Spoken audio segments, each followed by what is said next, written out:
It's time to chill out and get ready for a mediocre Q&A live stream. If you're old enough, grab yourself your favorite adult beverage, and if you're not, stick with apple juice. Put your feet up and relax. If you have any questions, feel free to ask them in the chat. And now let's cue up the intro music.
I don't know why, but I was just thinking of the word puppies. Puppies. Right at the end of that song, I just randomly was thinking about puppies.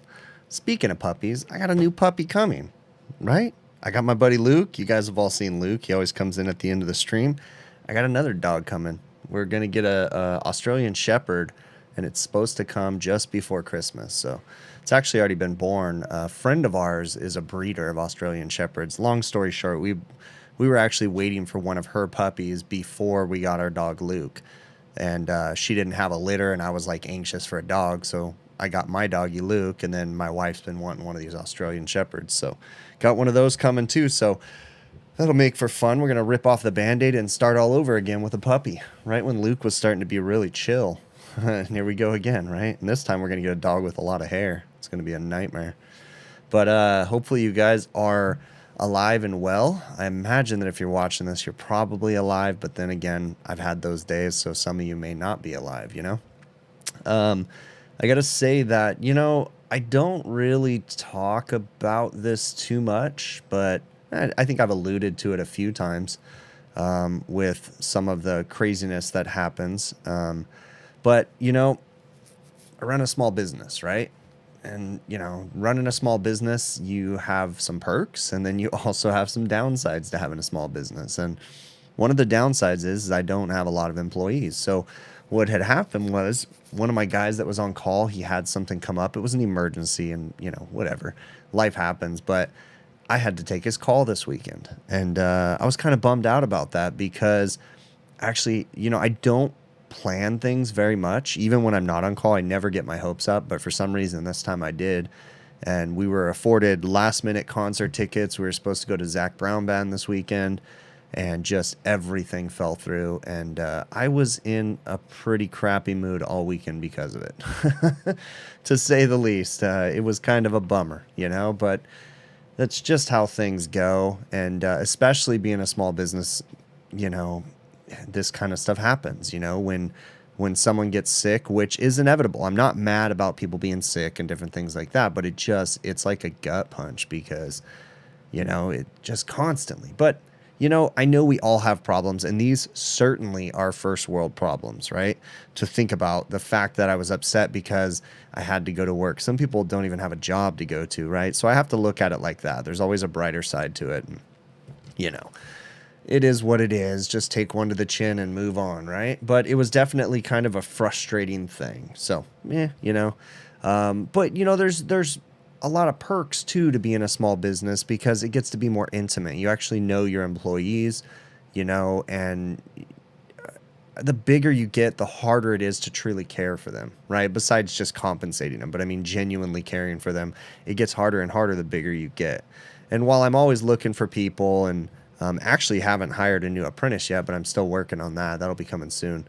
We kind of had a wrench thrown into the fire with the whole hiring a new apprentice because we're having a hard time finding a van right now. So it was just like a whole thing. But anyways, it's all working out and life is moving on. I hope you guys are doing well, like I said earlier. So let's have a look in the chat. Remember that, if I don't address your questions, if you have questions that you want me to address, if I forget to address questions that I told you I would address, feel free to throw them into the chat. Put them in caps lock. It helps me to see them a little bit better. If I miss your questions or anything like that or can't get to them during the show, feel free to shoot me an email, hvacrvideos@gmail.com, and I'll definitely get to it. So let me see. Exactly. Carl K says, have fun with that little psychopath. Fetch never ends. That's how it is with my dog, Luke. He's super high energy. He's a silver lab. He's about, I think, 14 or 15 months old right now. And he's so high energy, but he's a good dog. So got to reassess the air filtration in my house with the newfound hair coming into my house. Definitely. Hope, yeah. So am I on call tonight? Yes, I am on call right now. So let's see. A bunch of service calls have come in, but none of them have been emergencies. So I will definitely get to them tomorrow, not today. Let me see what else we got going on in here. Mike B says they are looking for a new van for him, a medium height Transit 250. Yeah, I haven't delved into the Transit world. I'm still stuck on stupid with my Chevy Express vans. I really like those Chevy Expresses because they're so predictable, but I believe, is it 2024? I think Chevy's getting rid of the Express and they're going to a Euro style van is my understanding. So they'll have some sort of a Transit competitor or something like that. I don't know if that's true. That's what I heard. So let's see if that happens. I've always been, let's see, Jason says he loves driving a 250 utility bed. Yeah, I had a utility bed before. It was nice, but I was in it for about 5 years and I just needed a change, so I went back to a van. But I've been in vans most of my career. There's ups and downs to both. The cool thing about vans is if you live in a rainy climate, which I typically don't, but then we have these weird years where we get a crap ton of rain. And that used to happen in my service truck. It would be just raining and there was nothing worse than opening up your parts bin on the top and then everything getting wet and just that kind of stuff. But again, there's a trade-off either way. Being in a utility truck, it was super quiet. You just it was so nice, right? And then being in a van, you get to hear everything clanking around in the back, even though I do my best to try to organize things. I think that in the vans, though, it truly is easier to organize the truck stock and different things, especially because I work on a lot of different stuff. So, but again, to each their own, right? Let me see. So just let's get this over with real quick. So here in Southern California, we have a local trade show that comes up in November of every year. This year, the iHacky trade show is going to be on November 15th, and I plan on attending the iHacky trade show. So it'll be in Pasadena, California. If any of you guys are local to Southern California and you happen to make it to the show, try to find me. Hit me up on social media. I should be there. I was just confirming with True Tech Tools that they're going to be there, so I'm sure I'll be at their booth at some point in time. But I'll be around the show. It's not a big show. It's a really small show. So if you guys do make it, I'm sure there'll be an opportunity to stop and say hey to me. Do me a favor. You know, one thing that I have to say is that if you've never met me before, sometimes I may not seem approachable. I don't mean that. I just have asshole written on my forehead all the time. So just stop me. If I have like I get super hyper focused on stuff. So when I start like walking around a trade show, oftentimes I'm just focused on walking around, looking at everything, and I'm not necessarily looking at everybody walking around me. And people might be trying to get my attention. Just stop me. Say, hey, what's up? You know, and then I'll stop for a minute and I'll talk with you. So if you guys do happen to make it to the show, just definitely stop me. If you catch me, I'm planning on bringing a big old bag full of stickers. I'll hand out stickers while I'm at the show. So definitely stop me. So, all right, let's see what else we got going on in the chat. Yeah, that is very, very true, Mike B, for sure. Been there a couple times. So Mike B says AHR Expo in Atlanta. Yeah, my tickets for AHR Expo are booked. I am 99.9% sure going to be there too. But I'm going to make that. I mean, that one I'm going to be there for sure. So yeah, I've already got my tickets booked to that. I'll be at AHR in Atlanta. What is that, like in January or February or something? Sometime. I'll be there the Friday before. I fly in the Friday before, and then I fly out the Thursday after. So I'll be there.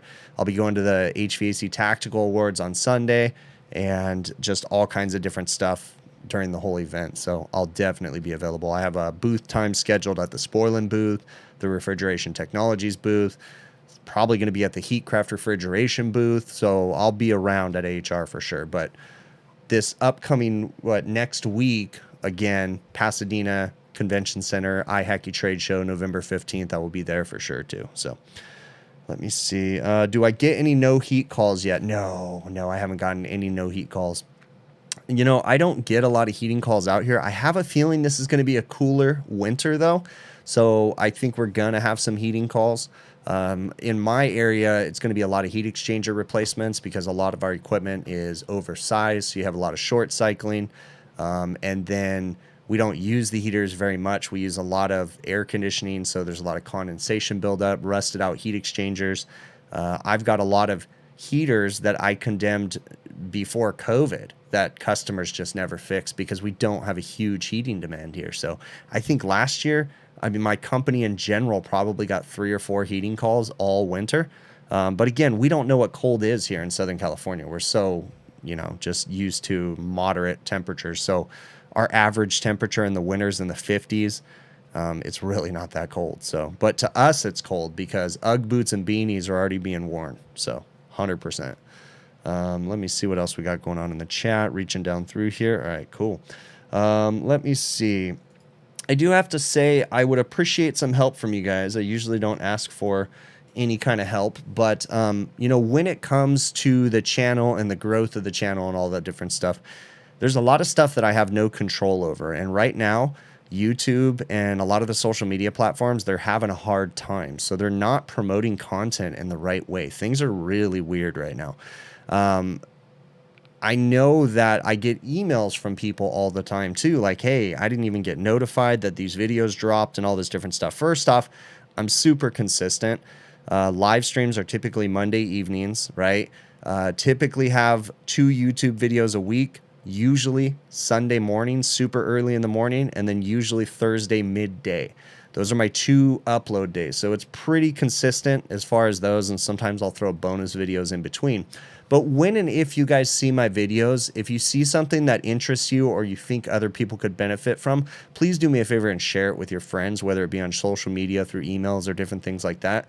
Just help to get the traction going about the content that's out there, because there's times that it's like, you know, I know that there was something good in a certain video, and I don't want to like blast social media and Facebook too much promoting my own stuff.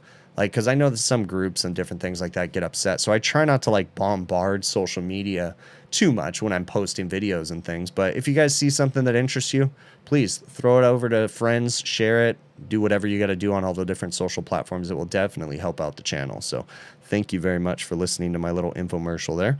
Let me see what we got going on in the chat right there.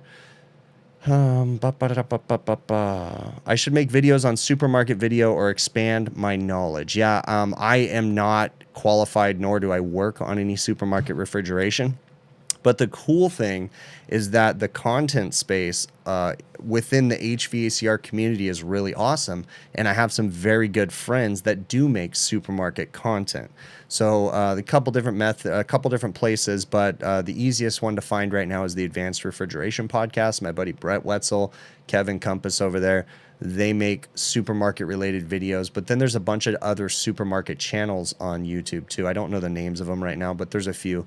I think you can still go to my YouTube channel and you can see who I am subscribed to. So if you go to my YouTube channel, check it out. You can see different channels that I subscribe to. I subscribe to a few of the supermarket channels and different things. So just go in there and look through my subscriptions. You'll see it. Let me tell you too that just because I subscribe to someone doesn't mean that they make amazing content. Okay, so be careful and use your judgment when you're watching the videos. Sometimes I subscribe for comedic value too. So let me see. Do I work in Thousand Oaks? Ethan Clay. No, I do not work in Thousand Oaks. My service area in Southern California is the Inland Empire and South Orange County. So I'm mainly in the Inland Empire, Riverside County, San Bernardino County, that kind of area. So having moved to Texas from Buffalo, loving the fact it's still in the 80s in November, says Jason Johnson. So here we're having kind of a cold snap. It's raining outside. It's drizzling. I wouldn't even call it rain. Again, everything we get in California is in low quantities except for the heat. It gets hotter than you know what. But when we have rain, it's pretty minimal. But yeah, it's going to be raining for like the next 3 days, I think, off and on. But again, I don't think it's going to be that much rain. So let's see what I got going on in here. If I missed your guys' questions or comments, definitely throw it in the chat again in caps lock or shoot me an email to hvacrvideos@gmail.com. So scrolling down in here. And what's my opinion on water-cooled condensers? Ishmael. I don't know how you pronounce your name, but I'm sorry if I'm butchering it. But Ishmael, what do I think of water-cooled condensers? I mean, they're rather efficient, but the problem is that they're very prone to get fouled up and dirty. Okay, so depending on the types of water-cooled equipment you work on. Now, me personally, I don't do a lot. In the past, I used to do a lot of water-cooled refrigeration and air conditioning when I worked for a particular hospital, and they would have a lot of issues because they had an open, what do you want to call it, an open system with a cooling tower outside, so they would constantly get mud built up inside the tower, and then it would make its way into the water lines. It would go down to the basement where a lot of the refrigeration equipment was, and we would just be changing strainers over and over again. It was just a nightmare, cleaning condensers, cleaning mud out of them, and different grime. They definitely... I have since heard that they fixed a lot of their problems and redone a lot of their systems, but yeah, definitely something to think about. My buddy Scott in here, thank you very much for that super chat, HVAC rookie. That's really appreciated. You know you don't have to do that, buddy, but thank you very much, Scott. Let me see what else we got going on inside the chat here. Reading through here. You sent me an email. Yes, I did see that email, Jason Johnson. Thank you very much. That old school manual from Honeywell was pretty cool looking. So Jason has been really awesome to share lots of training knowledge with me. I post on social media that I get kind of bored sometimes, and I go onto eBay and I start looking for old refrigeration and air conditioning manuals. I like to collect them. I like old tools too. I'm not spending arms and legs on them. $20 for a manual, $10 for a manual, something like that. My newest little batch right here is the Johnson's new handy manual on heating, ventilation, mechanical refrigeration, and air conditioning. Honestly, this is about the size of like a Gideon's Bible. It's pretty cool little book. Written on the inside says 75 cents. I think I paid like 20 something bucks for it. Pretty cool little book. What I like about this one, it's just really interesting to read these, but it has leaflets, like pop-outs. Little books describing different things. Now, a lot of this stuff is for steam. They talk about steam heating. They talk about absorption refrigeration. It's just really cool to read these little manuals. Air conditioning and refrigeration, Jennings and Lewis. This one I think I've had for a while now. I may have shown this on social media. This one has a, let's see, the last printing date was 1948 on this one. I'm intrigued by finding these old manuals. This one right here, I'd like to go through them and see. This one was copyrighted in 1936, the Refrigeration Engineer's Manual. This is another fun one. This one right here is really interesting because this is from DuPont Refrigeration, and it talks about, this is from 1960, so it's service pointers for working with Freon refrigerant. And it's really interesting to go through and read the different things that they're talking about.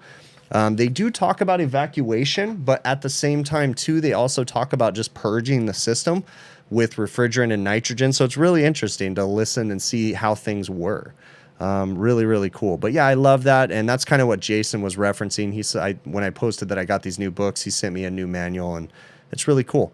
So let's see what else we got going on in the chat right now. My buddy Brett Wetzel is actually in here right now. You're welcome, Brett, as always, bud. Let me see what else we got going on in here. So it's really cool, too, because, you know, within the HVAC community that we have people making content like Brett and several other people, too. We all have a small little community, and we all know each other, and we all communicate with each other, talk to Brett on the phone probably maybe once a month or something like that. Brett and I are talking, and I talk to other friends, too, and we all get to collaborate and talk about different things. So it's really, really nice community. And I definitely encourage everybody out there to find a support group, right? No matter what you're going through. If you're not going through anything, you're just having a normal life, it's always good to have someone to vent to. So I have a pretty good core group of friends that I can call and complain about something. And, you know, each individual friend has a different thing that I'll complain or talk to them about. It's kind of cool. So it's really, really neat. I encourage you guys to find that good support group, people to talk to when you're stressed or whatever, right? Anyone else who is interested as well, we all in this together. Definitely. We are definitely all in this together. We should probably figure out a way to maybe a Google Drive or something like that that we can just make public and people can start just dumping things in or something. Who knows? We'll figure something out. I got all kinds of ideas, just no time to implement any of them. So, reading through here. How to choose which side of the field after finishing school. Nell Fills. Don't know how to pronounce your name, bud. What's up, Ruben? Ruben Macias is in here. That's Rookie Refrigeration. That's another good friend of mine. Let's see. So how do you choose what side of the trade to get into after trade school? That's a really good question. I mean, I encourage everybody to get a basic understanding, but you know, it really depends on what you want to do, and what kind of money you want to make and how interested you are in spending more of your time with your family or more of your time working. I mean, everything's going to change, right? So, you know, it just depends on where you're at in life and what you want from this trade. I personally love doing restaurant refrigeration and air conditioning. I have a very niche little area that I work in. Even though it's a small little area, like a little niche that I work in, it's still, I work on ice machines, refrigerators, air conditioners. Today I was going out and surveying a job where I'm going to hang a fly fan on a back door of a restaurant. Like, I mean, I do all kinds of different stuff. So it's kind of fun, and I like doing that. So if I'm missing I see a lot of stuff flying by in the chat right now, guys. So if I'm missing stuff, I'm sorry. Just feel free to put it in the chat again or shoot me an email, okay? Do I work on chain restaurants or mom and pop shops? I typically work on chain restaurants.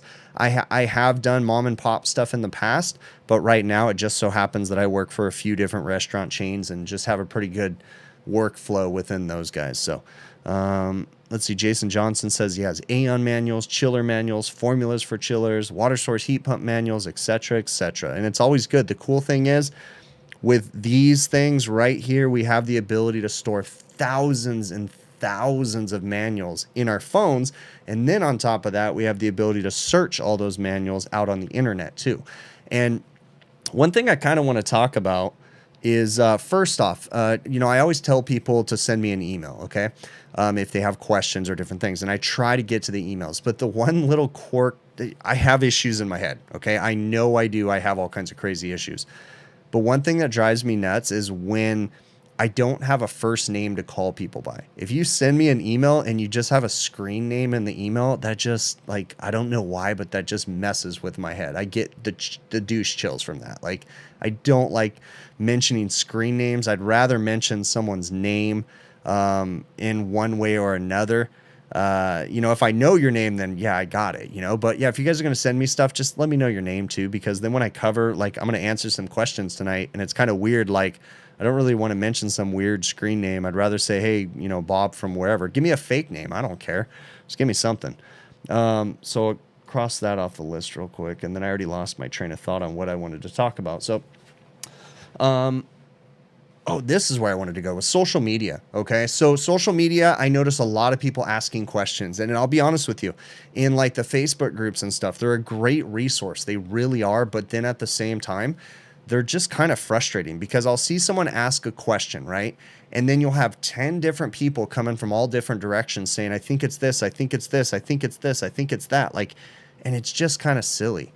So if you guys, and a lot of the times too, when people start answering other people's questions, and even I've been guilty of this too, they don't answer the questions. They don't look at what the person wrote. They give them incorrect answers. So first and foremost, if you guys are going to post things on social media, if you're going to ask questions, please do to everybody, myself or any other creator or any groups. I encourage everybody to ask for help, right? But be thorough and be concise in your description and your question. And on the flip side, if you guys are going to answer people's questions, read what they're actually asking, right? And what I wanted to, I'm kind of segueing into a point that I wanted to make, was there is such a lack of proper training in this industry. The questions that I am seeing being asked are pretty high level equipment that these people are working on, and they have no idea how it works. Now, to be fair, I don't know everything about refrigeration and air conditioning. I don't, okay? But I have a basic understanding to where I can work my way through certain things. But sometimes some of these questions that are asked are just so vague, and you can tell that this person doesn't have experience and doesn't really know what they're working on. And oftentimes I will avoid answering questions because I know that they can get themselves in trouble. I'll give you an example. A couple years ago, there's this person that was super active on social media. They were super active in all the different Facebook groups, and it was a younger person. And this particular younger person would ask all kinds of questions. And I think that's great. But that particular person, you could tell, did not have experience and would ask questions that just, oh my gosh, like you just knew that person knew nothing about what they were doing. So one time I was helping that person. That person asked me a question, and I started, you know, and then I video messaged that person, and he's like, hey, what is this? You know, and he pans over and he's working on a parallel refrigeration rack, right? And I'm telling you, this particular person knew nothing about basic refrigeration. And I'm like, I asked him, I go, where is your service manager? And he's like, well, you know, I didn't want to let him know I didn't know how to work on this stuff. And it's like, oh my goodness gracious. Like, and shame on his service manager for sending him to work on a rack too. Because I looked at the guy and I go, dude, I don't know how to work on that, bro. Put your tools down and go home, man. Like, go somewhere else, call your service manager, tell him to call someone else. Like, you have no business working on that. The point I'm trying to make is there's a lot of value in a proper apprenticeship, okay? People that are in trade school right now, if you guys are watching this, share this with people that you know are in trade school, okay? Don't give up. Keep fighting and keep learning, right?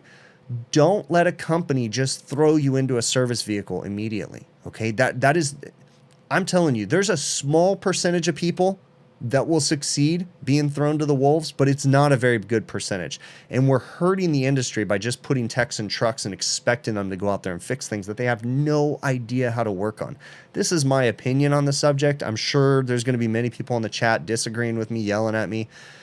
I understand that some people do well with trial by fire, but a lot of people don't. And right now we have a massive shortage in this trade of quality skilled technicians, and we burn people out. We overwork them. We underpay them. We need to give them a proper education. We need to train them properly so that way they can become successful and we can become successful, right? As a business owner, it does not benefit me to throw a guy in the truck and expect him to just go out there and start fixing things, because it hurts my reputation. It makes him look bad as a technician. It makes me frustrated with him because he can't fix things and different stuff like that. So we got to train these guys. Take someone under your wing. If you work at a company where someone is less experienced than you, even if you don't get to work with the guy every day, check in on him weekly. Give him a call. Ask him how things are going. Ask him how his week's going. Be that mentor for that technician. It doesn't mean that you have to answer every single phone call, but help the trade. Look, if you are a qualified service technician and you have a good attitude and you have a good work ethic, you have nothing to be afraid of. And I know there's a lot of people out there in the past that were afraid to share knowledge because they thought they were going to be replaced. Trust me, that was the stupidest thing they could ever think. But at the same time, it's not going to happen. Even if you have that logic in your head and you think like that, nowadays, you are so valuable, and your knowledge needs to be shared so that way the next part of the industry can grow and continue this. We have so many changes coming into the industry. It's such a crazy time right now. So try to encourage people. If you are a new guy in trade school, look, I know that one of the more common questions that I get from someone in trade school is, hey, I'm doing really good in trade school and I want to start my own business. What is your advice? You know, and it's like, my advice is go work in the field for 5 or 6 years, get some knowledge, get some skills, go to night school while you're working in the field and learn business, and then get into the business side. Jumping in head first, you're just setting yourself up for failure. Again, I know that some people will succeed, but a lot of people won't. And we're only hurting the industry by encouraging people to go to trade school and immediately try to open their own business. They're just setting themselves up for failure. So, all right, let's see what else we got going on in the chat right now. It looks like there's lots of good assistance and help going on in the chat, and I think that's really important, and I really appreciate that. And, you know, something that you guys need to understand, if you don't, right? I remember when I first started watching these YouTube live streams, and I thought it was so disrespectful when people would go into the chat of a live stream and start having other conversations. But I quickly realized that that is awesome and amazing, because guess what? And it doesn't offend me at all. I really do like seeing the conversations going on in my chat, because if people come together and are in this live stream and they're helping each other, then this is a successful live stream, even if the knowledge isn't coming from me. So I encourage everybody to have conversations in the chat. Share each other's emails, reach out to each other. There's a million different people that are totally willing to help younger guys and newer guys, or people that just don't know what they're doing, out. So please continue to share that information in the chat, okay? I think it's really awesome. When I had the pinched nerve, did I get the painful feeling of pins and needles in my hands? Cyborg Sheep. Yeah, that was part of it. I actually, this weekend, so first and foremost, about, I don't know, maybe a year or two ago, I had a really bad pinched nerve in my neck, and it was so weird because it started as just a neck ache, and it was just a couple nights of miserable sleep. Then it became debilitating where my entire back hurt. Then it slowly started working its way down my shoulder, the pain. And then it would get into my elbow, and then it would get into my wrist, and then it got into my fingers. Did I have pins and needles? Yes, I did. I had pins and needles as I was coming out of it. I still have that pinched nerve, by the way. I just learned how to exercise it and work with it. I don't have time for the surgery to deal with that right now. But I still have numb fingers. My middle finger on my left hand is numb, and my index finger is slightly numb. And I actually burnt myself the other day, and I mentioned that because we were at a restaurant, and I'd ordered my daughter dessert, and I went to go pick up the dessert, and then all of a sudden it was like, ow, you know? And my wife goes, that dish is hot. And I just wasn't even paying attention, but I can't feel it. My finger doesn't have sensation. And so by the time it realizes it, it's burnt, you know?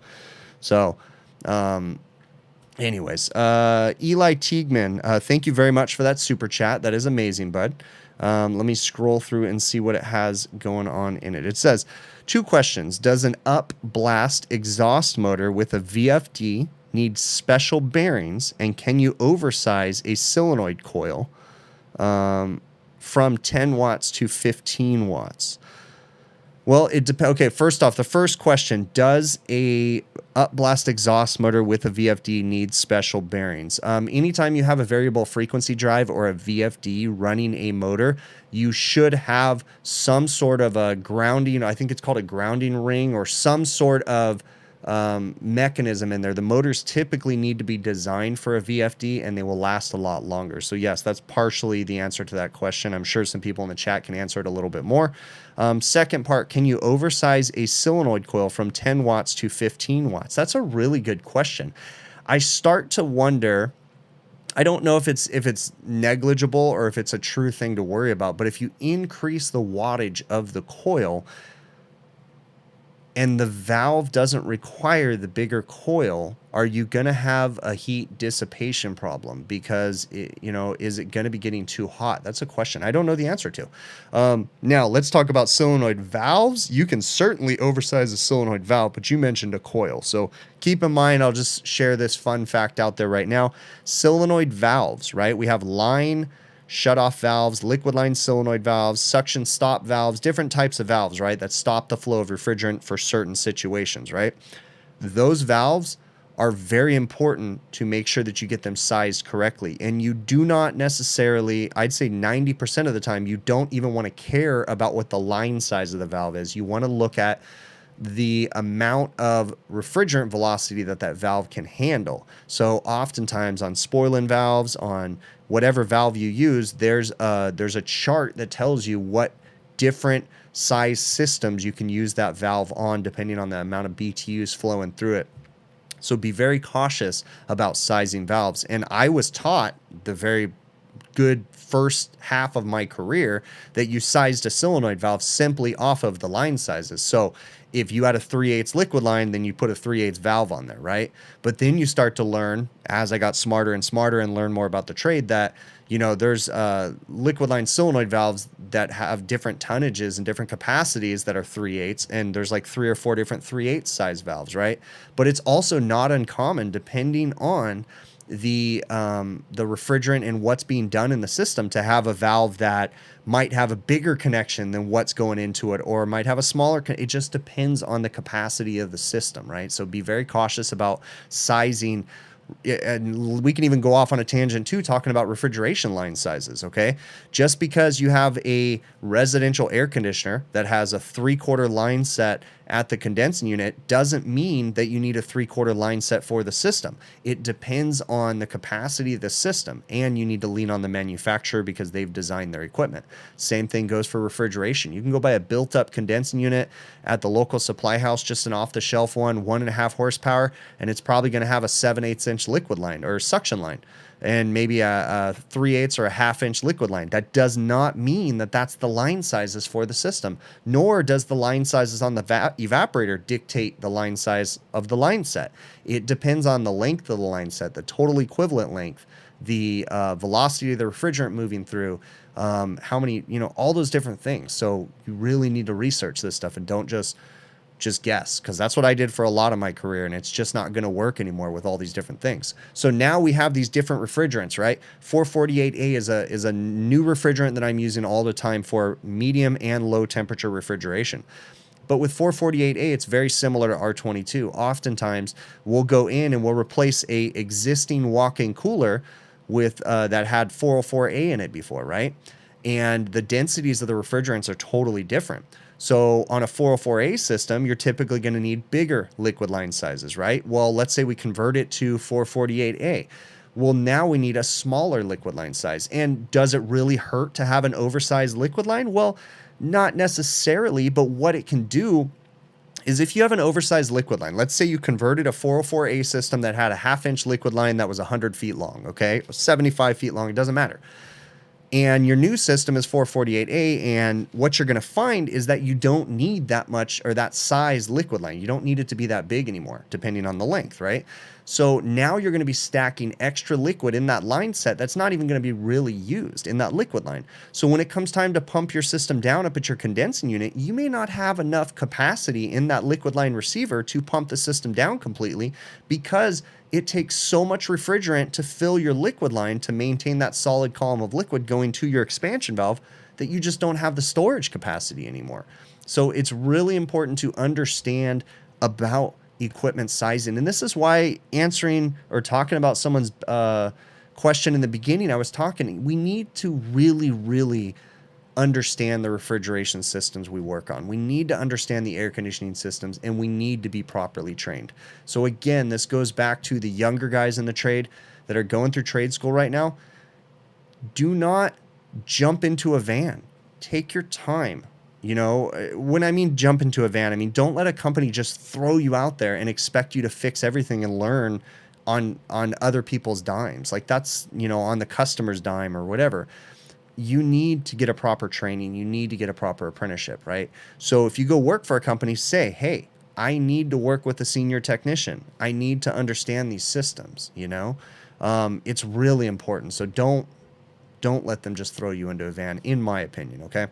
Let's go into the chat and see what I'm missing here. We've got a lot of things going on in here. Reading through here. How common that crankcase heaters go bad? Neil C. Vids. For me, crankcase heater failures are very far and few between. They don't have to happen that often, but it's very important especially when we're changing compressors, that we always verify that the crankcase heater is working, okay? And given the opportunity, take the compressor home when you're done changing it, cut it open, and start staring at the insides. I am not an expert at compressor autopsies nor diagnosing compressors, but just from a year and a half ago, maybe 2 years ago, when I started cutting compressors open for my videos, I've learned so much about system operations. Some of it from friends, but then also some just process of elimination. Okay, this compressor or this system kept plugging up liquid line filter dryers, you know, so then you open up the compressor and you look and see that the oil's completely like thick and contaminated or non-existent, or there's so much that you can learn. So I encourage everybody out there, take your parts home. If the customer doesn't need them, autopsy them, try to figure out why they failed, okay? So when it goes back to crankcase heaters, if you have a failed compressor, crankcase heaters are really important in making sure that they're working right, because you could be having flooded start issues where liquid refrigerant's migrating to the compressor and it's washing the oil out of the compressor. Like, there's so many different things. So always want to make sure your crankcase heaters are working properly. Nothing wrong with light commercial. You just really enjoy heavy commercial and industrial. That's Jason Johnson. So there you go, man. There's lots of great different sides of this industry. Reading through, what am I missing here? You'd love to, the guys you work with are heads and shoulders better than you am. Oh, so Jason's saying that, yeah, there's many other people better than he or smarter than he at his company. And that's always good. I mean, because then you have potential to learn from those people. I think that's a really important thing. Daniel, thank you very much for that super chat, man. I really appreciate it. Okay, so on refrigerant, how am I planning to handle the early ban on 410A? Daniel, so that's a great question, okay? So let me cross this one off the list right now. Now, there is another content creator. He's from Europe, and he's just starting his channel. It's him and another guy. I don't remember the channel name right now, but once I'm gonna talk to them, and we'll try to figure something out where I can introduce their channel and help to grow it and stuff. But regardless, I saw a social media post from him. So he's from Europe, and he put out, he was having a conversation with some other people from the UK, and so I didn't really understand everything as far as the context of the laws and different things that they were, you know, referencing to. But the gist of their conversation was that my understanding is in Europe, they're already phasing out R32. They already have a plan to phase out R32. So let's just keep that in mind right now. Right now, your question was, what am I doing with the early ban on 410A? Well, one of the replacements in the United States, that some people are using, like Daikin, I believe, is R32. It is a A2L refrigerant. It's mildly flammable. But it's very interesting that we haven't even transitioned over to R32 yet completely, right? We're just barely in the infancy of our transition, and it's already supposedly on the chopping block in the United Kingdom, okay? Now, another thing to understand is we all know that it's safe to say that every refrigerant we're using today, if the hippies had their way, would be banned and will be banned eventually, right? Let's just think about this. R290, which is propane, right? We have to mine to get that, right? Or we have to drill for oil. It can be a byproduct of oil drilling.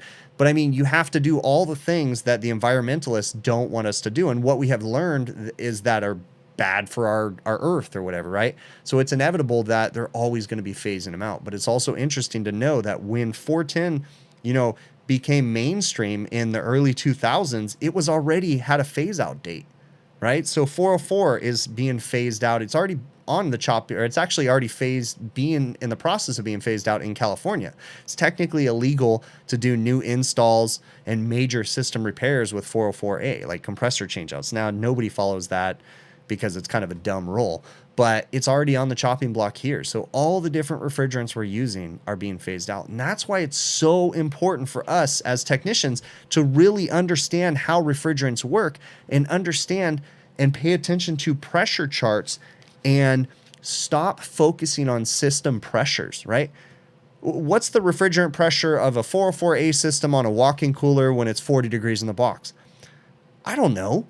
I can give you some rules of thumb, but the easiest thing is not even care about the pressure unless I'm setting a pressure control and just focus on the temperatures of the refrigerant, because that's the constant, right? If I'm working on medium temp refrigeration, I'm going to have a 20-degree evaporator, maybe a 25-degree evaporator coil. That's the temperature of the refrigerant in the middle of the evaporator coil.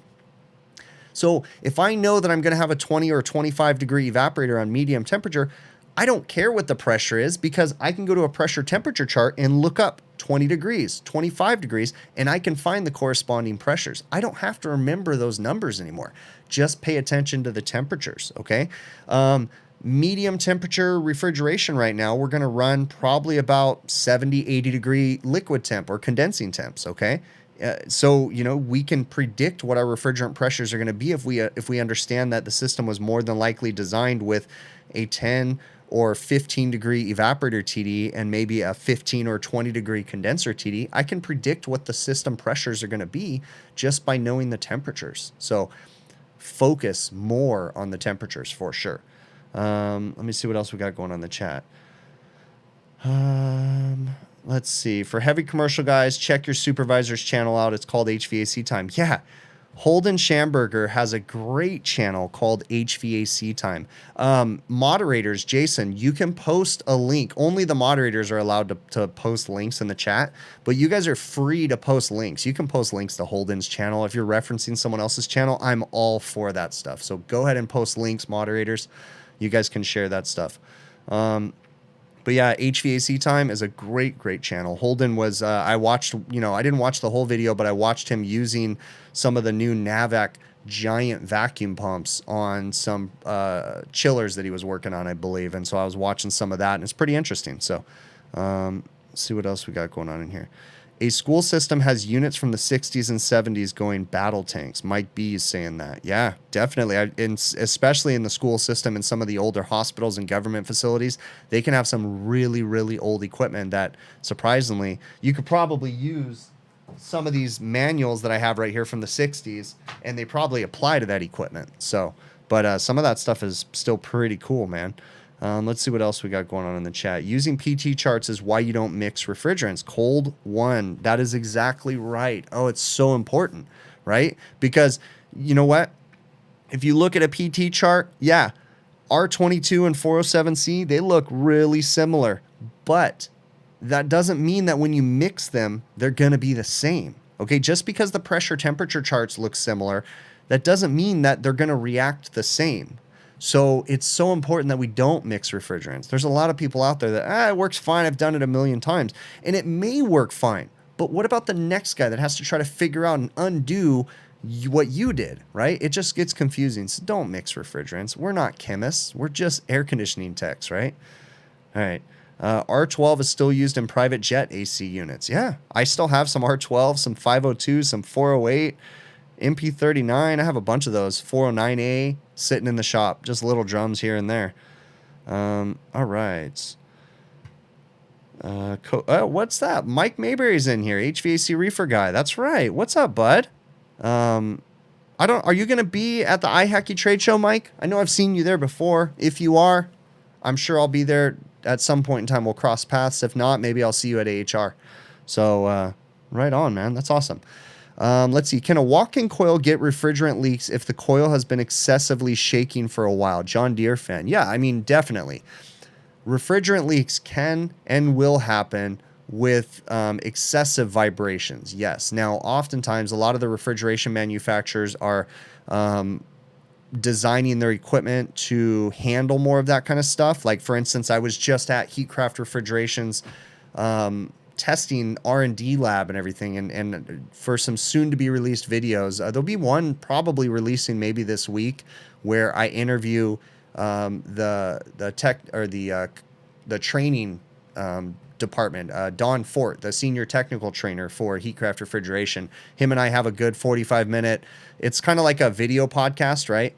Where we're going back and forth. But amidst that one, there was several other that will be released throughout the rest of this year and the beginning of next year. And one of them will be the research and development lab, of which they have special equipment like a shake table that they'll put equipment on to test how it'll operate within certain vibrations. They test different frequencies of sound and how it affects their equipment. So there's a lot of testing at a lot of these manufacturers, and Heatcraft's not the only one that does this stuff. A lot of them do it, so it's really cool. So stay tuned on the channel. That content from Heatcraft will be different. It's not going to be my normal style content because it's interview footage. You know, it's a 45-minute podcast basically with video footage within it. So stay tuned. It'll be a little different, and I think it's something cool that's coming to the channel. We'll have a bunch of those different ones, and hopefully I get the opportunity like I did with Heatcraft, where I get to do this with other manufacturers too. This is actually something that I want my channel to turn more into, is something that I get to travel, right? In the future, I kind of want this. This is kind of a goal of mine, is to take this channel and be able to travel around the country, heck, even around the world, and talk with other people and get to film other different things and learn about what kind of equipment they're manufacturing and different stuff like that, while still maintaining technical videos too. That's the hope. So this is the start of it, and I'm hoping we get to do more as time goes on. Jason Johnson says he's worked on turbo cores before. Those are the Danfoss. I believe they're manufactured by Danfoss, right? And they are magnetic compressors where there's no metal to metal contact, right? And it's just a levitating crankshaft, right? If I understand it right, I think that's what it is. And they're pretty cool. I heard they're really quiet. Really interesting. Are P-traps needed even without a height or rise between the evaporator and compressor? Well, I mean, I'm sure that someone will figure out a way that you need something like a P-trap, but I mean, for the most part, with most systems that I've dealt with, if you don't have a vertical rise or drop between the compressor and the evaporator, as long as you pipe it correctly, you shouldn't really need a P-trap. But again, there's a lot of factors that can go into that. Let's say your line set's 5,000 feet long. Well, they might want some sort of something in there, right? You might have to resize the lines, do different things. But for the most part, if they're the equal height, for most systems, you shouldn't have to put a P-trap in. Mike B says he used traps for all of his walk-ins. And I kind of do that often too, as much as I can. But there is times where I can't put a trap, or there's times where there might be already a trap in the attic, different things like that. So let's see. Oh, see, Christopher's saying that walk-in P-traps are needed even without a height or rise fall. So again, I told you, some people may say that there's a reason. Each manufacturer is going to have a different thing, so it just depends. So let's see. Oilless magnetic bearings. That's right, Jason Johnson, or that's what Jason Johnson says. Where's the link for the Discord, Cyborg Sheep? Yeah, Ike will have to get it to me. I'm sure it's in my thing. Let me look. I'm sure he's messaging me right now. Let's see. Link for the Discord. Hold on just one second. I have a message from him right here, and I will share this link right now. So hold on just a second. Let's see if this works. Control C. And let me put the link for the Discord in the YouTube chat right now. And let's see what this says. Let's hope I didn't share anything I'm not supposed to. And the link for the Discord should, yep, there you go, right there, is in the YouTube chat right now. So there is a Discord server if you guys are interested for the channel. It's just like the people in this chat room right now. There's just a lot of cool conversations that go on inside that Discord server. I just shared it in the YouTube chat. I don't have the ability to share it in the Facebook chat right now, so feel free to check it out. What would cause oil to not return? Christopher says. That's a good question, bud. I don't know, man. It just depends. It depends on, you know, you need to have the proper refrigerant velocity to bring the oil back. The lines need to be sized correctly. You don't want them to be too big or too small. You want to make sure that you have a crankcase heater on the compressor. Oftentimes, depending on line set lengths, they may have you install line shutoff valves to prevent liquid migration. I mean, there's so many different variables. So let's see. What would cause oil not to return? All right, cool. Let's see what else I got in my thing. Okay, so forgive me if I'm butchering your name, okay, but Manolis asks about immigrating to the United States from Greece, okay? So he has a very cool email written out, and it was very nice. You said some very nice things to me, so thank you very much. Again, I'm sorry if I'm butchering your name, Manolis. I'm sorry, okay? So anyways, he was just kind of asking a few questions, and I get this quite often about people wanting to immigrate to the United States, and they're kind of curious, and I'm probably going to add some things to his question too and just consolidate a lot of questions, but he was kind of curious what kind of certifications he needed to come over to the United States. He's already been in the industry for quite a few years in Greece, and he was just curious, and he's fluent in English. He's done all that, so he's curious about what it would take for him to transfer to the United States. So the answer to your question is it really depends on where you want to transfer. Certain areas make you have state licenses and different things to be able to work in the industry. Here in Southern California, or in California in general, but Southern California especially, you do not have to have a license to be a technician. The only thing you have to have is an EPA certification, which is a really easy test that you pass that basically says you're not supposed to vent refrigerant into the atmosphere, okay? But there's a bunch of different questions. But in essence, the EPA certification, the 608 certification, is literally the only takeaway you need to take from the EPA certification is don't vent refrigerant. That's the whole point of it. But they filled it full of like 100 ridiculously dumb questions and dates and different things trying to drill in the fact that you don't want to vent into the atmosphere, okay? So anyways, I digress. That's the only thing you have to have in California. Now, if you want to be a business owner, it's a little bit different. But a technician, to start off, you can just start working. And I mean, it's kind of scary. But you go to different places and you have to have state licenses. I believe in Texas, you guys have to have a state license, right, Jason? And I believe that in different places like that, you have to take a state license. And it's just a basic intro test. So it really depends, bud. But you definitely, I mean, in the United States, if you're a fluent English speaker and you have basic understandings of the refrigeration and air conditioning system, and you can make your way to the United States, you will find a job, okay? Because we need all the help we can get. Now, I'm going to go into another section, which I know you weren't really asking about this, but I'm going to answer other people's questions. Can I facilitate people's transfer into the United States so they can work with me? Now, that is a giant nightmare, and that's not anything that I would ever get involved in. But if you can make your way to the United States, a lot of people are looking for technicians. So if you are fluent in English and you can handle changing over and converting the units you're normally used to working on, right? Because you go from Celsius to Fahrenheit and all those different conversions, you know, you definitely could have a great career. So I encourage everybody to do it. Let's see. Let's see what else we got going on in here. Looking through the chat. Wish you luck. You just had your shopping truck broken into, a bunch of tools stolen. Holy moly, bud. I feel for you, man. I had that happen probably about 10 years ago. They literally, I parked in between two closed circuit TV cameras.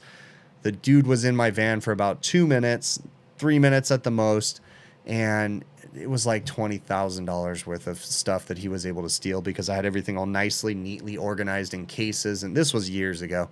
It was a disaster. And the crazy thing, and again, I feel for you, bud, and I hope everything works out, but the crazy thing is you don't even realize half the stuff that's stolen from your van because you have stuff in places that you don't even remember. So for me, like a year and a half later, I go to get something and I'm like, where's the... Oh, it probably got stolen. You know, like you find stuff later that you just don't use very often and you're like, oh my gosh, so frustrating. Let's see. Reading through here. Oklahoma as well. Yep. Okay, cool. Right on. Let's see. So I answered that question. Let me cross a couple more questions off the list because I've gone through a few here. Got a lot of questions about this. My recent video that I released last week was of an ice machine repair. I had to change a water pump on a Hoshizaki ice machine. Pretty basic repair, but I mentioned something and it seemed to rile up the comments and everybody got all curious and started asking more questions. If you look on that water pump, it says 2002 on it, okay? It's 2022, right? Why am I installing a water pump that says 2002? So first off, that is a Hoshizaki water pump, and while it is a old new pump, right? It's never been used. Hoshizaki has a weird habit of writing dates on their pumps. I think they would produce a lot of them and then they would sit in their stock for a couple years. So you would see that all the way into like the 2010, 2012, you'd see pumps that say 04, 03, different things on them, right? So first and foremost, but what actually happened in my situation was I had a pump that was buried in the back of my shop that I totally forgot about, but it was the wrong pump. If you're familiar with Hoshizaki ice machines, it was a SO630, yeah, I think is what the part number is for the Hoshizakis, and that's for the 1,600-pound stackable machines. So it has two water pump hoses or outlets on the water pump housing, and one's bigger, one's smaller. What I ended up doing was I found that pump in the back of my shop, and I don't have any of those machines anymore, the stackable machines. So all the Hoshizakis I have are the upright 1,300 machines or whatever. So I was able to actually take the motor off of that pump and just order a new pump housing and put it on there. And I was able to, not have to pay $1,000 or $1,200. Those pumps are ridiculously expensive right now. So it was kind of a cool shop find that I found. So yeah, that's how I came about installing a pump from forever ago. It was just buried in the back of my shop and there was nothing wrong with it. And it was the old Hoshizaki's, they used to use Panasonic pumps and they lasted so much longer than the new pumps that they have. So anyways, let's see. You've had your van broken into 3 times in your career. Yeah, it sucks, Jason Johnson. That first time there was a company-wide policy. That's why we have the hockey pucks on all of our vans. And even with the hockey pucks, they just keep the honest people honest, really. But the hockey pucks have been a big lifesaver for us. So we put those on all the vans now. Let's see. Double risers for when multiple evaporators on one compressor. Yep, that's right. Did I have insurance? Dale Mars asking. No, I did not have insurance. And even then, marine insurance, first off, that's when we realized that our insurance policies on all our vehicles, we thought that it would cover the theft, and no, it doesn't. Okay, it doesn't cover that stuff. You have to have special coverage. It covers the company's parts and different things to a certain extent, but as far as the employees' tools and some of the company's tools, a lot of times the insurance doesn't cover that stuff, so you have to get marine insurance, which is an add-on. But even the marine insurance doesn't cover as much as everybody thinks it does. It's really kind of a scam, the whole insurance thing. It really sucks. So, have I worked on inverted VFD compressor systems before? I have a few out there. I had to do a lot of work on them. I have a couple Train Voyager package units that have the inverter-driven scroll compressors. I work with a lot of inverter-driven blower motors and different things. I've done a little bit of work on like VFDs, but not enough to be proficient in teaching it or anything like that. Let me see. Did I have... No, it's cool. I already answered that one. All right, I'm going to go ahead and get through my list of things. So that was the Hoshizaki question. I knocked that one off the list. In the Hoshizaki video, I changed a water pump. And I said that I tested the capacitor and there was nothing wrong with it, but yet when I put the new water pump in, I changed the capacitor. Why? Why would I sell him a new capacitor if the old one tested okay? The old one was a very old capacitor, and honestly, capacitors are so cheap that when we're dealing with PSC motors, we typically say to always change the capacitors as part of the motor replacement, okay? It's cheap insurance. Even manufacturers, if you have a condenser fan motor that's under warranty, the manufacturers typically will want you to change the capacitor too because it's cheap insurance. And another thing to understand is when we're testing capacitors, we are using our voltage meter, right? That is usually powered by a couple of AAAs, AA's, or even a 9-volt battery. But when the system voltage is applied to the actual capacitor in the system, oftentimes it will be under a true load, and it may not be as accurate at the higher voltages. Sometimes a small 9-volt battery doesn't have enough voltage generated within the meter itself to properly charge up the capacitor to be able to test it appropriately. So the point I'm trying to make is it's cheap insurance. Capacitors are super cheap. I change them whenever I change the motors. But at the same time, we all need to make sure too that we understand that there is methods. You can actually test a capacitor with proper voltage going to it. You can test it while the system's running. There's a couple mathematical calculations you have to do. Just look up test run capacitor while system is running, and there'll be a few methods that come up. The HVAC School app tells you how to do it. Measure Quick will calculate it if you have the Subco IDVM 450 meter, I think, or something like that. Even the Field Piece one, I think you can do it with, if you're using Measure Quick. So I probably get 5 or 6 of these questions every single time I make a video. What application am I using on my tablet, on my laptop? First off, I'm not using a laptop. I typically use a tablet. It's very rare that I use a laptop. But if you see me using Measure Quick, it's just a tablet that has a keyboard, okay? But Measure Quick is the software that I use majority of the time. Sometimes I'll use the Field Piece app, but mostly Measure Quick. It's a free app on all the app stores. Android or Apple, you can find it. So let's see. Caps are cheap. Change it out if the motor is dead. Save another call. That's exactly right. How's the house project going? Jonathan Turner. House project is going good. So my life has been rather hectic lately, so it's been really difficult. Next thing to understand is the house project is not, it's not like I'm going to a customer's house. I'm working on my house, my own house, on my time off. So I'm doing a little bit at a time, filming some of it and working my way through it. So where I'm at with the house project is I just finished up a couple weeks ago, assessing the house, running the blower door, doing some very minimal air leakage repairs and different things, trying to reduce it down. And I'm at the point where I need to edit the video where I show my final blower door number. And then I was just talking to my buddy Adam, and he's running the load calculation on my house using my blower door number and my house specs and everything. And he just emailed me over the load calculation. So it's just a matter of me getting the time to consolidate all the video and edit it down. I've been making some decisions about the types of equipment that I'm going to use and doing a lot of research, getting quotes. So it's a slow process, but we're working our way through it. So, and I should hopefully be releasing a video in the next few weeks about the blower door and all that different stuff. So, a viewer asked if I could talk about the tools required to start a business. So the best, and again, I kind of talked about this in the beginning of the stream, but the most important tools I can tell you when it comes to starting a business is to make sure that you understand how to run a business and you understand how to repair the equipment that you're working on with your business. Okay, that's a really important tool, is your knowledge.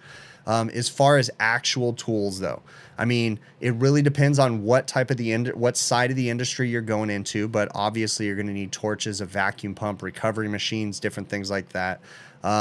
Something that I'm actually working on is going to be like a tool list for people. I have a few videos showing what tools. If you go to my HVACR videos van tour video that I just released like a month ago, maybe 2 months ago, I don't know my time frames, or maybe it was 6 months ago, I don't know. But it shows basically all the tools that I keep for the type of work that I do. I would highly suggest that you review that video, and you'll see the basic tools that you're going to need to be a refrigeration and air conditioning technician within the restaurant side of the industry.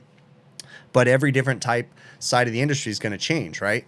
Jason Johnson might carry a laptop with him on a daily because he might be logging into chillers or building automation systems and different things like that. My technicians don't carry laptops. They have no need to carry laptops because we don't work on stuff like that. But you got a guy that works on the hot side equipment of the restaurants and stuff, and he probably has to have a laptop because he's constantly reprogramming things, giving firmware updates and different stuff to a lot of the cooking equipment that he's working on, the fryers. And that's kind of coming to the refrigeration side too. We're having equipment that you can log in if you want to do, working on like KE2 systems, right? Key to therm controllers that might have full rack capabilities built into them or different things like that. If you're a supermarket tech, you might be carrying a laptop. So it really depends on where you're going in the industry and what, as to what tools you're going to need. But definitely go review my van video or van tour video. Anthony wants to know more about where to learn about working on R290 systems. So R290 is a hydrocarbon refrigerant. It's classified as an A1 refrigerant. It's very volatile. It's a totally flammable refrigerant. It's propane, right? We use it for cooking and comfort heating and all that different stuff, right? But R290 is actually unodorized instrument grade refrigerant. So it's highly pure. I think it's like 98% pure. So they take a lot of the moisture out of it. If you go get propane from the gas station and have your barbecue tanks filled, I learned a hard lesson when I used to have an RV. I used to travel in an RV with my family and we'd go on vacations, and I'd fill up at the local gas station, and it was super cold. We were up in Northern California camping where it was snowing and stuff, and we're dying. We're freezing and the heater's not working. And long story, what I ended up figuring out was my propane tanks were full of moisture, and it was making its way into the system, and it was just a disaster, right? So that is where I completely have this understanding of why we need to use refrigerant grade propane when working on systems. Okay, but now that I went off on a tangent, let's answer your question. Where can you learn more about working on R290 systems? Well, first off, lean on the manufacturers of the particular pieces of equipment that you're working on. Now, I do work with Delfield Refrigeration a lot. I do work with True Refrigeration a lot, and both of them have great training resources just in YouTube videos. You can just go to YouTube and look up R290 training. You might find a few of my videos too. But go to the manufacturers, lean on them. If you're looking for an organization or some sort of a certification to work on R290 stuff, I mean, you can get a paper certification if you go to rses.org. So that's Refrigeration Service Engineers Society. So rses.org has some training materials, and you can get like a certificate after passing their class if you want to take that. That's a great place to learn. But lean on the manufacturers, ask them. They'll give you a lot of great information, okay? And then I have a few videos working on R290 equipment. It's pretty basic, but it's, I guess for someone who's never worked on it, it might be a little intimidating for sure. So, Adam had asked me about the best Bluetooth probes to get for the industry, but he actually happens to work in the supermarket side. So he was curious about working within supermarket refrigeration and what's the best Bluetooth probes. It really depends on what type of equipment you're working on. If you're looking for long distances, there's several different manufacturers. The main players in the Bluetooth probe side would be Testo, Fieldpiece, and Sporlan. They have the Smart Pro R sensors, right? Be very cautious because Sporlan has the Smart Pro sensors too, but you need the Smart Pro R. Those have the extended range. But all three of those guys make great probes. I personally am more of a fan of the Fieldpiece ones and the Sporlan ones. I have them both. I think I use the Fieldpiece ones more often, but the Sporlans, in my opinion, are probably going to get the best range, okay? Now, something that's interesting, maybe some technically minded people in the chat can comment on this, and I'm curious where this is going, but I have heard, whether it be Bluetooth 5.0 or the next iteration of Bluetooth, will have repeatability, which could be really awesome. Back when we had the iManifold, right? The iManifold, I think it's still in existence, but they used Zigbee probes. It's a protocol in which the probes communicate with each other, right? So Zigbee is repeatable. So you could have like 8 probes and they would all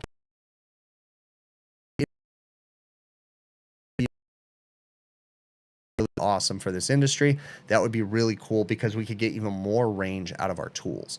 That was one cool thing about the iManifold probes, was that if you didn't have connection, you could just buy some repeaters, or you can use one of their other probes and just place it somewhere in between, and it would just give full communication to the whole system. It was really cool. Let me see what else we got going on in the chat. What am I missing? Reading through here right now. Moist propane, sooty flame. That's right. Let's see, reading through the chat, VRF stuff, chillers, Aeon, etc., etc. Jason says, how did I get my name out there to my customers? Steve Ruker. It started with one customer. My dad started the company in the late 80s, early 90s, and he got his foot in the door and started with one customer, and led to chain or word of mouth. It has grown our company to where it's at now. We are nowhere near a giant company. We're a very small company, but Yeah, that's how we've grown our name, is just by word of mouth. But if a new person wanted to get into the industry and they wanted to know how to grow their name and, you know, get their face out there to other customers, the best advice I can give to you is become authorized service providers for some of the warranty contractors in the food service space. Delfield, Manitowoc, Hoshizaki, all those, Isomatic, all the different manufacturers, become their authorized warranty companies. That'll get your foot in the door to where you can hand the customer a business card. You can get kind of compensated for your time. Warranty companies don't pay a lot of money, but it's a good way to get the word out of who you are and that you're actually out in the industry. A question that I had, I actually get this one quite often, and I want to try to figure this out, but someone had asked me about possibly making a video where I explain my preventative maintenance process and the different items that I'm going to check and the things that I'm going to look at if I would consider making a video about that. I've thought about it a lot, and it's definitely something that I would like to do. I don't go out and do preventative maintenances very much at all. I probably haven't done one in over 2 years, but I do service work a lot. I definitely could make something, and I think I will in the future. But the one thing that I want you to understand is that I got the Coke nose going on right now. It means that my nose hairs are touching my mustache hairs, and they itch. It's annoying. So that basically means I need to trim my nose hairs. My bad. Sorry. TMI. The thing is that it depends on what kind of work you're doing. Like, I do restaurant refrigeration and air conditioning, and even then it's not going to be the same PM from restaurant to restaurant because certain customers want you to service certain things. I have some customers that say, I only want you to tighten contactors and change filters today, and then clean condensers and clean evaporators tomorrow, and they specify everything out. And then I have other customers that say, I just want to pay you X number of dollars a month, and I don't want my stuff to break down, you know? So then it just depends on what the customer wants and what you're going to service. But I can work on that where I actually make a video showing the different stuff that I do when I go through a PM. For sure. I'll work on that, okay? Let's see what else we got going on in the chat. Jason says they have a PM department. He hasn't touched a PM in months. Yeah, it is what it is. Don't smash that like button. No one needs a broken phone. That's funny, Ricky. All right. How tight did my house measure, aka leakage? David Marr or Dale Marr. You're gonna have to wait for the video. Yeah, I'm gonna be that guy. You're gonna have to wait for the video, because if I tell you now, you're not gonna watch the video, you know? Hey, I started out in the beginning of the stream. I'm going to ask the people that are in here right now. I really need a favor from all of you guys. If you like something that I said, if you like something that I covered in a video, if you're just laughing about one of my videos and you think I'm an idiot, do me a favor. Help share that information, right? Whether it's laughing at me or helping to try to grow the channel, it's all going to help. So share it on your social media platform. Share it with your friends. Let people know that don't know about the channel. If they, you know, YouTube's being really weird right now, and like my views and my reach are like cut in half right now. It's such a crazy thing. But this is also a phenomenon. I don't really talk about this much, but this happens too.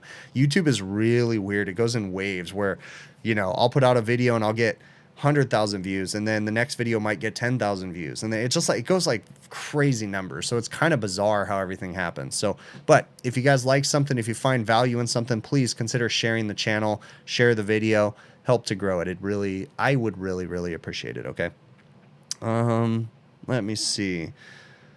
All right. Am I having issues with Hoshi part shortages? Oh, I want to cover that. Eli. No, not really. But one thing I want to express to everybody out there. Okay. If you're having issues finding parts, call around, okay? One of the biggest things I'm going to tell you right now is if you're trying to get parts from Partstown. Partstown is a major OEM part distributor, right? And they have a lot of manufacturers of parts, and they became really big, but then guess what? I've heard it on the street that Partstown is being cut off from some manufacturers. Some manufacturers don't like the way that things are going. And this is just hearsay. I don't know this to be true. I probably shouldn't be saying this on a live stream. But I have heard that there's certain manufacturers that are no longer allowing people to sell their parts to Partstown. Okay, so keep that in mind. If you're trying to find parts and you can't find them on Partstown, call around. You'd be surprised. I am having good luck right now getting almost all brands of ice machine parts if I go to other people than Partstown. and I'll go and look, and Partstown's been out of Manitowoc parts for seems like 2 years when I can go get them from my distributor tomorrow. People ask me in my recent video, they're like, where the heck did you get the ice dampers? I just went to my distributor. I ordered 4 of them. They gave them to me. And then I ordered 4 more the next week. Partstown hasn't had them for 2 years or whatever it is, okay? So call around. Don't just look at Partstown. But, I mean, I'm not really having a bad problem getting ice machine parts. There's been a few Manitowoc parts that we had to struggle with, like during COVID and stuff, but it's kind of, for the most part, all coming back.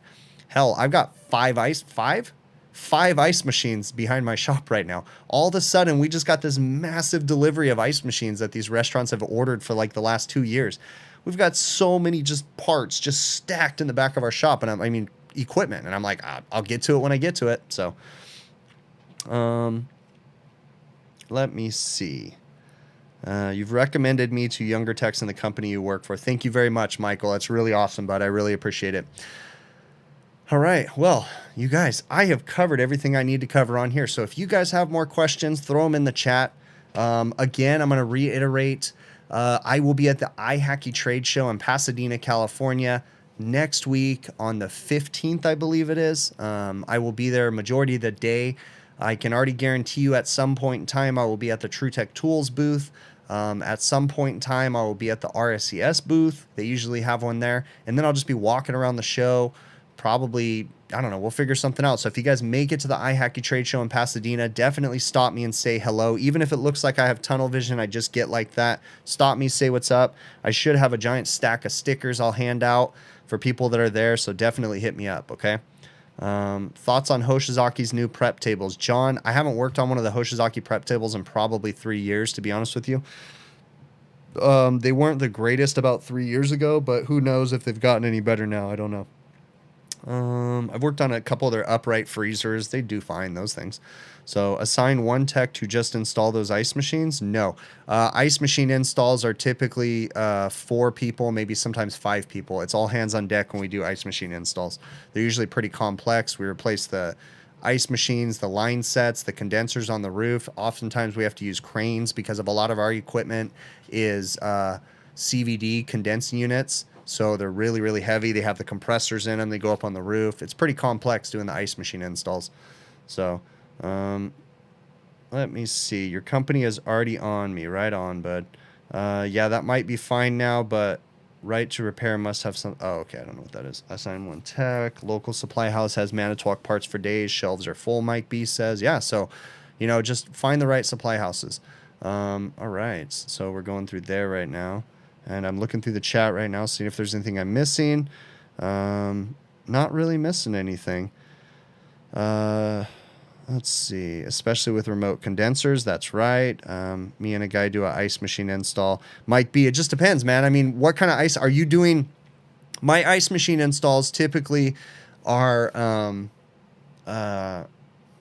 Manitowoc Quiet Cube 1,400-pound machines. There's 2 of them on a 3,000-pound bin with 2 head units on the roof, and we typically run new line sets every time we do them. Those I've actually got 4 of those sitting behind my shop right now. So those are usually all-day jobs. We start out with 4 people, and then we peel one guy off, and he starts doing service calls, and then we end the day with 3 people. And then that includes one guy peeling off about 2 hours early to go dump the trailer with all the equipment. Like it's a whole process when we do the ice machine installs. So Anthony Marino says Kalos. Right on, bud. Yeah, thanks, man. That's awesome. I love the support, bud. All right. Let me see. All right, well, guys, I'm gonna wrap this up because I can smell dinner cooking in the other room. I gotta go eat. I'm hungry, and I gotta get ready for tomorrow. So thank you so very much for coming in here. It's been really awesome. I really appreciate all the support. Thank you to everybody. Dale Marr, thank you for that super chat, bud. You don't have to do that stuff, but it's much appreciated. Thank you very much. Hey, only thing I can say is I haven't even figured out how I'm going to do this, right? But for the OG viewers, you can, if you guys know what I'm talking about, you can mention it in the chat. I've done this every year. This will be the 3rd year. It usually comes at the end of the year, and people are usually really happy about what happens, and I do it at the end of the year, okay? I'm not going to say what it is, but if you guys know what it is in the chat, feel free to say it, okay? So I haven't decided how I'm doing it. I haven't decided all the details, but all I can tell everybody is pay attention to my videos for the rest of the year, because somewhere in one of my videos and or my social media posts is going to be a question. And you might want to answer that question, whether it be on social media or in my videos. Just trust me, you might want to answer that question, because something will be coming. And it'll come at the end of the year, and it's coming again, okay? And it's going to be even a little bit bigger than it was last year, right? Because every year I budget a little bit more, and I budget a little bit more. And this year, I'm budgeting a little bit more. So it'll be cool. It'll be at the end of the year. Pay attention to my social media posts. Share the videos, help to grow the channel, and stay tuned and answer questions that I ask on social media. That's what I can say. Very important, okay? I'm not going to say which questions, but just answer the questions. All right. I really appreciate you all. And I'm going to go ahead and cue up the outro music. Thank you so very much. I'm going to do that. I'm going to do that. And I'm going to do that. And I will catch you on the next one.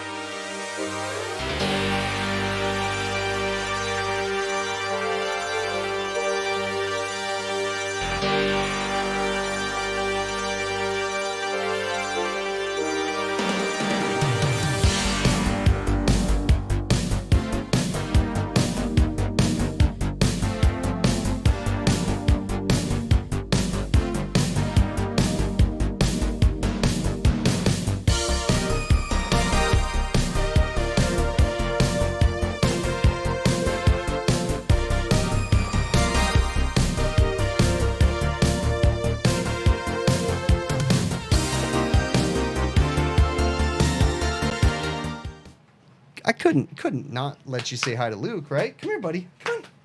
Come on. Oh, look at this guy. Look at this guy. Look at him. Would you just look at him? Just look at him. What? What? This is my silver lab. So he's going to be getting a new puppy. We're going to have another puppy coming soon. I said that at the beginning of the stream, too. So we got a Australian Shepherd coming here in a couple weeks. By the end of December, we should have it. So stay tuned. All right, I'm going to cue up the outro music again. Thank you so very much. And again, we will catch you on the next one.